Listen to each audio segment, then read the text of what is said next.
ఈరోజు chilli chicken టేస్టీగా సింపుల్గా చేసి చూపిస్తా, చూసేయండి. దీనికోసం పావు కిలో చికెన్ని హాఫ్ బాయిల్ చేసి తీసుకున్నా. ఇందులో 1 టేబుల్ స్పూన్ మైదా, టేబుల్ స్పూన్ కార్న్ఫ్లోర్, కొంచెం మిరియాల పౌడర్, కొంచెం ఉప్పు, కారం, కొంచెం అల్లం వెల్లుల్లి పేస్ట్ వేసుకొని కొన్ని వాటర్ వేసుకొని బాగా కలుపుకొని ఒక 15 మినిట్స్ పక్కకు పెట్టుకోవాలి. ఈలోపు ఒక క్యాప్సికమ్, ఒక ఆనియన్, 2 పచ్చిమిర్చి తీసుకొని పెద్ద పెద్ద ముక్కలుగా కట్ చేసి పెట్టుకోవాలి.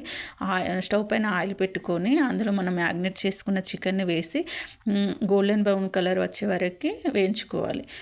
తర్వాత అందులో నుంచి కొంచెం ఆయిల్ తీసేసి మనం ముందుగా కట్ పెట్టుకున్న క్యాప్సికమ్, ఆనియన్స్ వేసుకొని కొంచెం రెడ్ చిల్లీ సాస్, కొంచెం సోయా సాస్, కొంచెం టమాటా కచప్ వేసుకొని బాగా కలుపుకోవాలి. ఇందులో కొంచెం కార్న్ఫ్లోర్లో వాటర్ వేసుకొని మనం డీప్ ఫ్రై చేసి పెట్టుకున్న చికెన్ని ఇందులో వేసుకోవాలి. ఇందులో వేసుకొని ఒక 2 మినిట్స్ హై ఫ్లేమ్లో వేయించాలి. అంతే, చిల్లీ చికెన్